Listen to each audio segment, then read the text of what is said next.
Un petit rappel au RN, parce qu'apparemment, à AU et ADIA, finalement, ils utilisent la notion de souveraineté alimentaire, mais ils ne la connaissent pas. Alors, je vais me permettre de revenir sur ce qu'est la souveraineté alimentaire, y compris dans des temps historiques, c'est-à-dire en remettant effectivement la notion un petit peu au centre du débat. La souveraineté alimentaire, c'est un droit des populations à décider de leur propre stratégie alimentaire pour garantir leur sécurité alimentaire et celle des autres, tout en considérant les effets sur les autres. Et la notion est issue des mouvements altermondialistes, tels Via Campesina.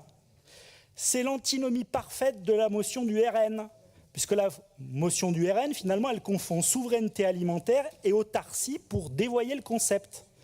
En fait, prôner le repli nationaliste, c'est augmenter les prix pour tous et affaiblir la chaîne d'approvisionnement. La vraie souveraineté, c'est produire durablement, via un choix démocratique partagé, par revenir à un modèle fantasmé, dépassé et du passé.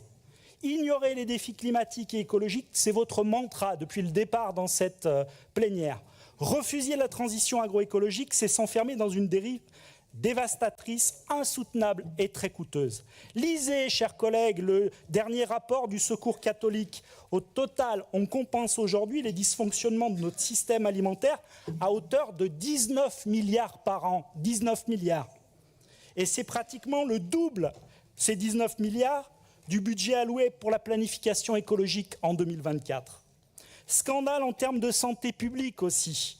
Nous dépensons aujourd'hui 11,7 milliards d'euros à minima pour les maladies liées à notre mauvaise alimentation.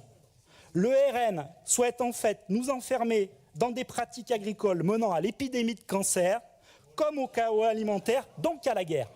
Voilà ce que vous êtes, et évidemment nous voterons contre cette motion qui n'apporte strictement rien au débat, certainement pas au débat régional.